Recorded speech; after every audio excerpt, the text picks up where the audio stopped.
এমন একজন নবী যিনি জীবিত অবস্থায় আল্লাহকে দেখতে পান এবং একই রাতে হজরত আদম আলাইহিসসালাম, হজরত মুসা আলাইহিসসালাম ও হজরত ঈসা আলাইহিসসালামের সাথে সরাসরি মুলাকাত করেছেন। এই অসম্ভব ঘটনাটিই ঘটেছিল সেই শবে মেরাজের রাতে। মহান আল্লাহর আদেশে হজরত জিব্রাইল আলাইহিসসালাম বোরাক নিয়ে এলেন এবং চোখের পলকে নবীজি মক্কা থেকে ফিলিস্তিনের মসজিদুল আকসায় পৌঁছালেন।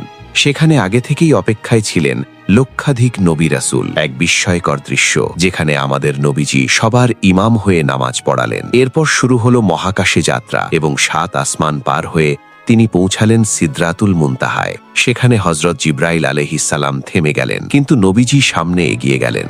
অবশেষে রফরফ নামক বাহনে চড়ে তিনি পৌঁছালেন আল্লাহর আরশে। সৃষ্টি জগতের ইতিহাসে এই প্রথমবার কোনো মানুষ মহান আল্লাহর সাথে সরাসরি কথা বললেন এবং দিদার লাভ করলেন। আল্লাহ তার বন্ধুকে উপহার দিলেন ৫ ওয়াক্ত নামাজ এবং নবীজি